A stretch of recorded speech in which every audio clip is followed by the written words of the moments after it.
everybody! So I know my makeup is a lot. I just recreated a face chart that will have just been posted, so it'll be my most recent upload other than this one if you want to see me do this. It's very everyday wearable, very office appropriate, so I think everyone can get a little something out of it.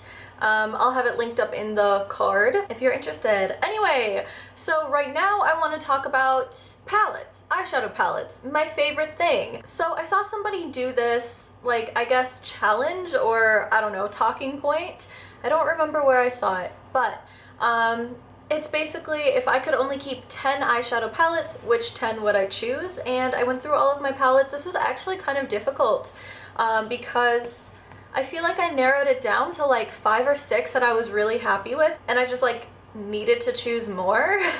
So some of these are just palettes that I use a lot, that I just love so much, not necessarily a palette that like fits any holes in my collection at all. And then others are palettes that I think are like pretty necessary in my opinion. So let's just get into it. This is kind of no particular order. I tried to put the palettes together in terms of like similarity, but it's just very hard. So no order, just kind of going into it. So the first is the Shroud Creepy Cute palette. This is my favorite pastel palette. It's very well curated. It has a really good mixture of everything, including a really good black, a gray, and then just like really beautiful pastels. Every single one of these performs super well. Anytime I want a pastel, I go into this palette first, and I very rarely have to search for another palette because usually this has what I want in a pastel. I love the Shroud formula. There's another Shroud palette in here for pretty much the opposite reason. Actually, I'll just grab that now. So the next is the Shroud Arcana palette. This is just like grungy basics. I don't use this palette a whole ton. I'm more of a brights kind of gal, but every time I use this, I love it. There are some pretty good neutral tones in here that are really easily wearable, that can be a really like soft look. For the most part, like these are all pretty grungy. Even the neutrals are pretty grungy. If you want a grungy palette, this is the palette. It has all of your needs. So I needed to have this in here, some like deeper grungy jewel tones that I don't have in the other palettes that I chose. The next one is like, I guess, kind of also grungy. This is the Melt Gemini palette. Like a couple of these greens you could consider to be grungy greens, but mostly this is just a really solid palette. I love these like olivey tones. They're definitely a little like deeper and grungier olives, of course, but then these neutrals are so pretty, but they are kind of like unique. They're warm mustard neutrals that aren't in any of the other palettes that I chose, and I love these tones. I love everything in here. The other palettes I chose I think can go really well with the Gemini palette. I love the Gemini palette. It is one of my favorites. I just think that when you're in the mood for this kind of color story, there's just nothing else, at least in my collection, that can give me what this palette gives me. So I needed to have it in here. And then finally, this could also maybe fit into the grungy theme. It's like in between grungy and bright. This is the At Forest Sight ColourPop palette. I reach for this palette a lot, like a lot more than I thought I would when I got this. I got this just because it's a good palette, but it is surprising like how often I am searching for a specific color and it ends up being in this palette. Really pretty, like unique greeny tones. This like purple is very unique. The neutrals in here are so pretty. Like this is a very versatile palette. I love the fact that there's only 2 shimmers. This one is more of like that sequin kind of formula, but it performs like a matte. I consider it a matte. So in this palette, you have a really good representation of a lot of different matte eyeshadows, and I think that's very important to have. This is one of the palettes that I only put in because I just reach for it so often. When I think of this palette, I don't think of it as a staple, but when I consider my makeup habits and how often I use this palette, I have to just admit to myself that it is a staple. I use it so often.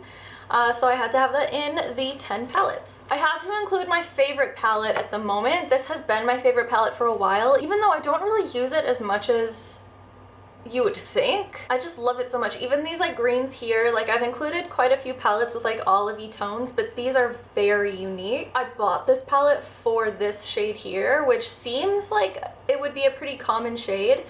It's not. I don't have anything like this in my whole collection. The whole color story is beautiful. It's very inspiring, and it can go with any season. You can amp it up, you can wear it down. It's just beautiful. And even though I don't use it often, I wish I did, because it is my favorite palette.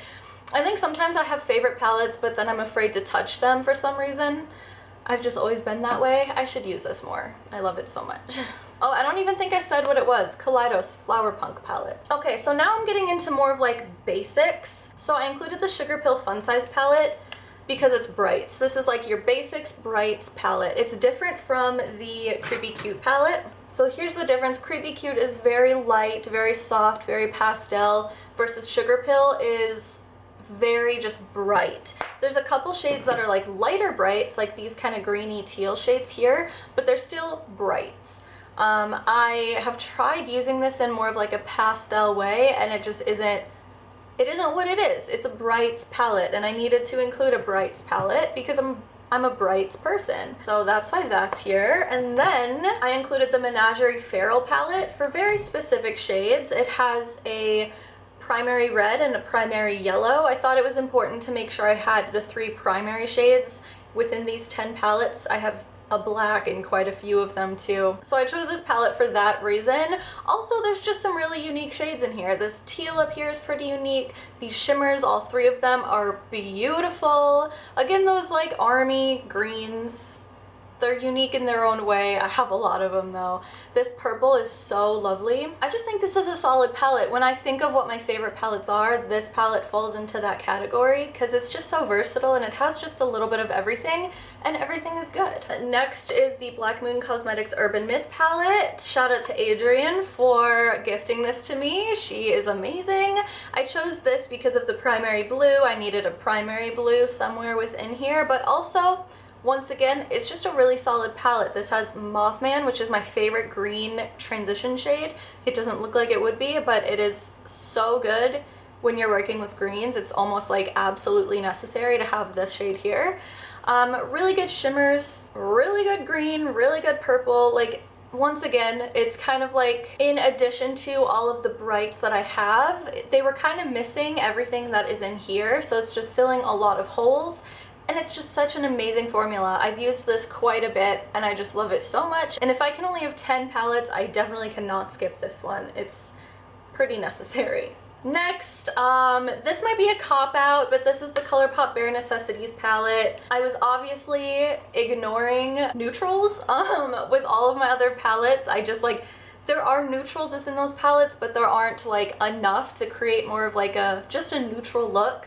This has it all. This is definitely a cop-out because there are so many shades. There's cool tones, warm tones, light, deep, medium, burgundy, a little bit of everything you would ever need to create like a neutral look. Had to include it. I don't actually use this palette very often because I don't really do like just straight neutrals, but if I ever felt like it, I definitely would need this palette because I couldn't really do very many neutral looks with the palettes I already chose. I just needed a neutral palette. That's it.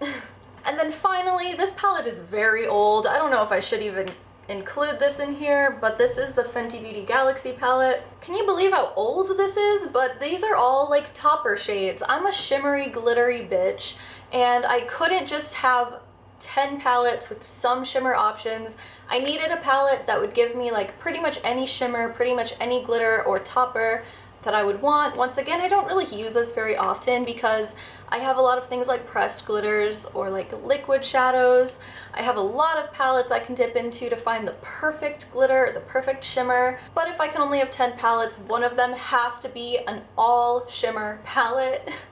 And I love this one. Okay, so that went pretty quickly. I just love chatting about eyeshadow. Eyeshadow is my favorite makeup product just in general. It's what I get the most excited about to purchase. It's what I get the most excited about to apply. It's where I can feel like I can be the most creative. I just love eyeshadow. I always have. So I love any excuse to talk about eyeshadow. That's what I'm here for today. Let me know if you are gonna do this video, or just let me know down in the comments what your favorite palettes are, what you can't live without, what you could live without. Just let me know. Also, let me know what else you want to see from me. I post twice a week here every week, so subscribe if you want to see more. All of my social media will be linked down below. If you want to be friends, let's be friends. And as always, I just want to say thanks so much for watching, and I'll see you in the next one. Bye!